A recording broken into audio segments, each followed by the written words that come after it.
karoora kiyya normally grammar simple present, present continuous, present perfect fi present perfect continuous hiika isaanii garaagarummaa isaanii sitti mul'isuudha. Maaliif yoo hunda jedhu afaan Ingiliffaa barachuun akkuma ittoo hojjechuu yookaan waxii hojjechuu wajjin wal simata firummaa qaba. Namni tokko waxii bareedaa yookaan ittoo bareedaa hojjechuudhaaf wanta isa barbaachisu qaba. Okay? Fakkeenyaaf namni ittoo lukkuu waxii lukkuu hojjechuu barbaade tokko foon lukkuu isa barbaachisa, barbarree, zayitii, shunkurtaa fi wantoonni biroos ni barbaachisu jechuudha.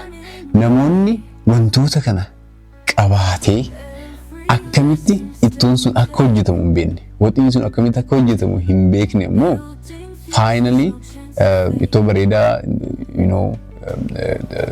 tolchuu hin danda'u. Okay? Akkamitti akka walitti makaman, akkamitti isa kamtu jalqaba dhufa, isa kamtu bilchaataa, isa kamtu gubbaatee itti makamaa, itti naqama kan jedhu beekuun barbaachisaadha jechuudha. Kanaafuu lamaanuu barbaachisu. Wantoonni ittoo yookaan waxii san tolchuuf hojjechuuf nu fayyadan jiraachuu qabu. Ammas akkamitti immoo walitti maknee akka hojjennu immoo beekumsi sunis nu barbaachisa jechuudha. Okay?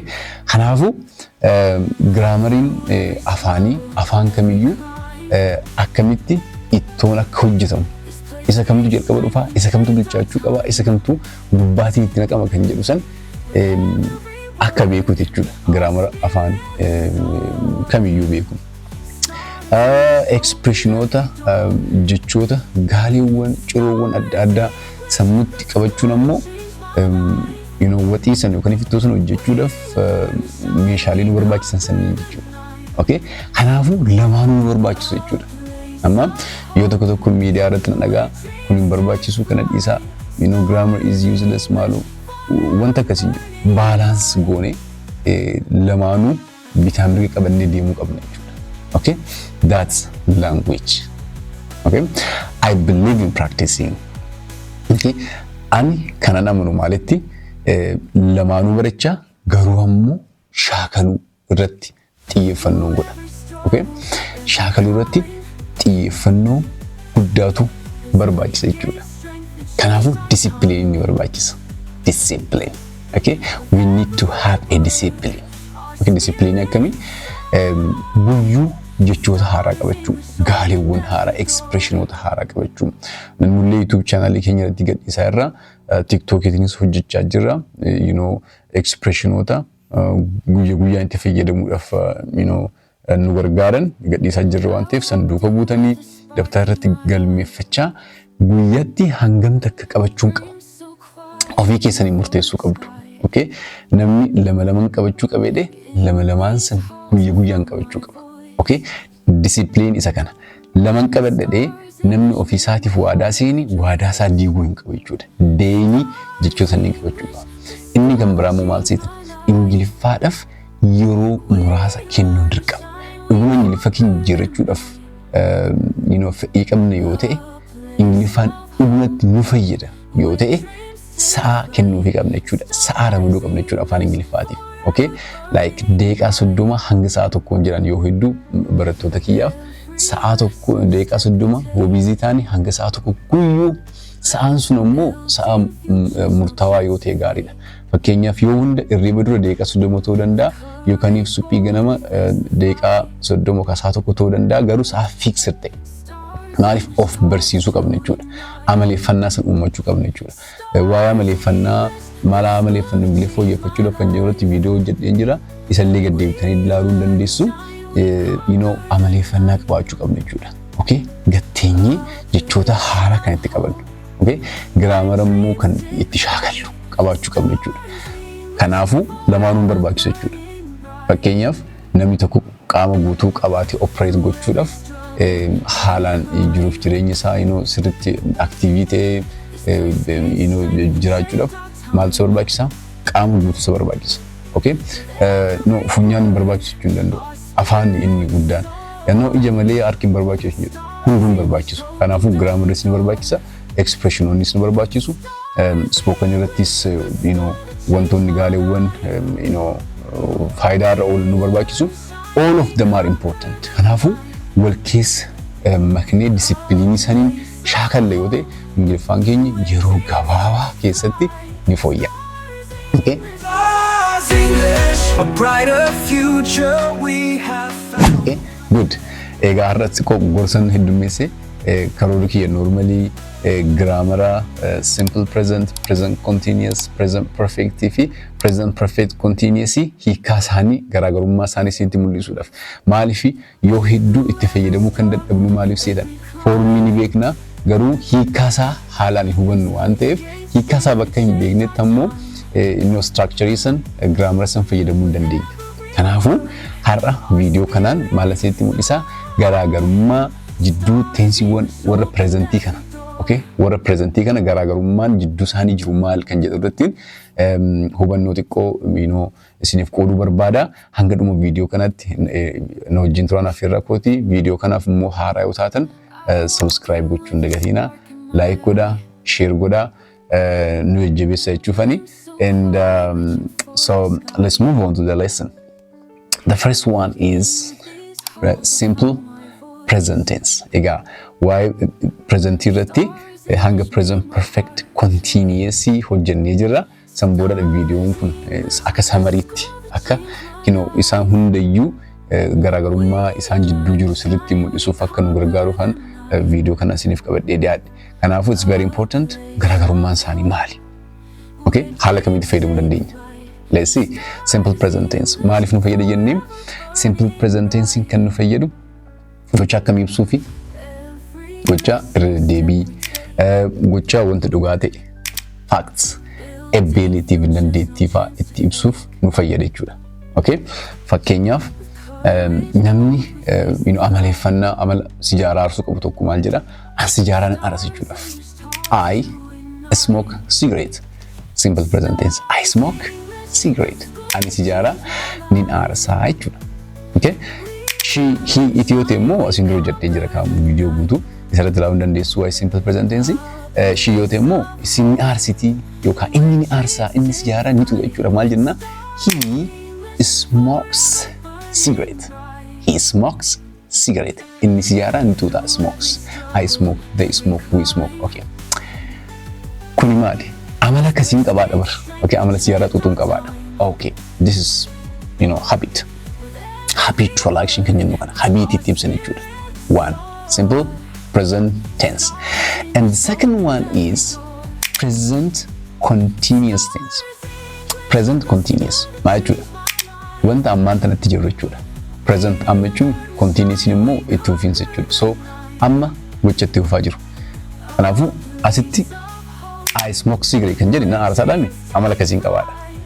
Asitti ammoo namni afaanii qabu ammaan tana. Okay, amma video kana sun hojjedhu sun tuutaa hojjedhe. Okay, maal jedha jechuudha? I am smoking cigarette. Aarsaan jira. I am smoking. Okay, jiraan aamidha. Ayni jimaal mul'isa itti jira itti fufuu gochaa isa mul'isa jechuudha. Aarsaatan ayni ji look ayni ji jira. I'm smoking cigarette. Isin aarsaa jirti jechuun immoo she is smoking cigarette. She is smoking cigarette. Isin siyaara aarsaa jirti, tumbuu xuuxaa jirti. Okay? Amma itti jirtu jechuudha. Okay? Inni kun ni aarsiteedha yookaan ni aarsaadha. Ni aarsa. Aarsaan jira. Simple present, present continuous. Awesome. And the third one is look here, down here. Present perfect. Present perfect. Kun ammoo gochaa reefu raawwatamee bu'aansaa amma jiru. Reefu raawwatamee bu'aansaa kan jiru jechuudha. Fakkeenyaaf I have smoked. Aarseen jira. Kanaafuu tasgabbaa'een jira. Amokee amma hojii koo hojjechuu hin danda'a jechuudha. Okay, I have smoked cigarette. The singular one like he hojenne he she it he hojenne has smoked. I have smoked, we have smoked, they have smoked. Laallee irra kanasi duubatti deebitanii waa'ee present perfectii viidiyoo kophaa kanarratti hojjetame ilaaluu hin dandeessu. So I have smoked, we have smoked. And she yote, he yote mo, she has smoked, he has smoked. Inni tuutee jira, inni aarsee jira, reefuma aarsee. Okay, good. And I have been smoking cigarette. Namni jedhe mo, I've been smoking cigarette. Namni jedhe ani sijaaraa aarsaan turee yookiin jiraa jechuun gochaa kana asiin dura yeroo dheeraaf gochaa jiraachuu isaa mul'isa jechuudha. I've been smoking cigarette for 10 years ani jedhe amata 10. Oh my goodness. Kanamni kun somba isaa namni qora koo godhachuun olleetu. 10 years. Oh, that's long really. 10 years. I've been smoking cigarette for 10 years nam jedhe amata naannoo 10 faarseen jira. Amma adda kutuu isaa mul'isu. Faarseen jira amata 10. Oh, kanaafuu bakka amma dhiisuun qabadhee murteessee jira jechuu danda'a. Garuu hanga yoo expressionii kana wannoo kana dubbatu dhaabuu isaa mul'isu. Amata dheeraadhaaf garuu itti jiraachuu isaa mul'isu jechuudha. I have been smoking cigarette since 2000. For 18 years. Oh my goodness, that's too long. You know. Okay, kanaafuu amma present perfect continuous gochaan sun yeroo dheeraadhaaf godhamuu isaa asiin dura yeroo amma namicha haasawaa eegalee duubatti yeroo dheeraadhaaf gochaan sun raawwatamuu isaa mul'isa. Okay, amma garaagarummaan present perfect continuous fi present continuous maal jedhan? Present continuous amma namni sun amata hanga ta'eef aarsu isaa mul'isu. Yeroo jalqabaatiif illee aarsaa jiraachuu danda'a.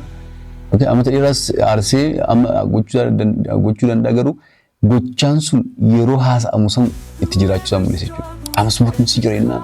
Amma aarsaan jira. I have been smoking garuu I have been smoking cigarette. I have been smoking cigarette garuu yeroo dheeraadhaaf itti jiraachuu isaa mul'isa. Negative gochuu barbaanne hoo. Tana sanitti mul'isee dumbara. Negative gochuu barbaanne immoo I smoke cigarette nan aarsa namni jedhe hin aarsu jechuudha. I don't smoke fakkeenyaaf amma ani sigaaraan aarsu kanaafuu maaliin jedha? I don't smoke cigarette. Okay? Hin aarsu. I don't. Inni aarsu jechuudha. He I don't jennee he hodeo. He doesn't smoke. He doesn't smoke. Inni hin aarsu. He doesn't smoke cigarette. Okay. Asitto aarsaan jiru ani aarsaan jiru jechuudha akkam jedha. I am not smoking cigarette. I am not smoking cigarette. Inni aarsaan jiru jechuudha. He is not smoking cigarette. He is not smoking cigarette. Inni sijaaraa aarsaa hin jiru.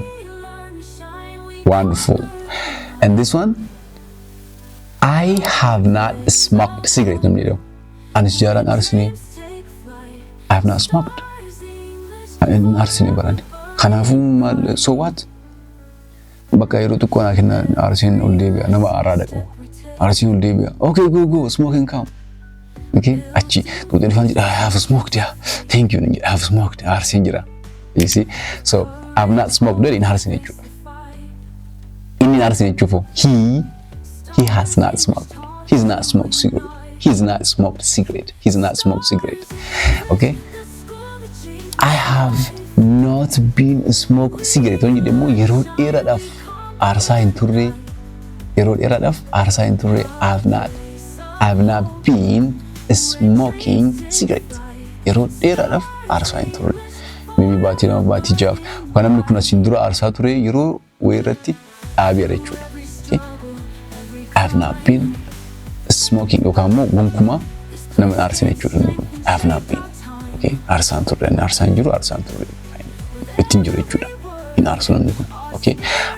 He yoo ta'u he has not been smoking. You see, all presents. Simple present, present continuous, present perfect. Present perfect continuous. Egaa hiikaa kanneen sirriitti yoo hubattan foormi isaa isin dhibu. Already video asii dura jedharratti illee sirriitti mul'isee jira waan ta'eef asirraa isin hiikonnoo isaa foormi isaa baafachuu hin dandeessu. Inni guddaan garuu hiikaa isaa irratti hundooftanii shaakala gochuudha akkuman jalqaba isiniin jedhe. Shaakalan dagatiina. Guyyuu Ingiliffaaf yeroo kennuu hin dagatiina. Okay? Egaa samarii kana erga laallee booda amma immoo viidiyoo itti aanu maal laalle jechuudha?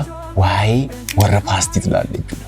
Simple past, past continuous, past perfect continuous laalle viidiyoo akkanaa kanaan immoo summarize gooneeti gara future deemna jechuudha. Egaa hanga seriously grammar lesson grammar barnoota grammar itti fufiinsa qabu kan sirriitti nu duuka buutanii hordoftan namana dandeettiin giraamaraa keessan dandeettii giraamaraa qofa osoo hin taane in general dandeettii Ingiliffaa keessan irratti bilchina guddaa dhufee ta'ee yaada. Thank you so much for watching us and have a nice time.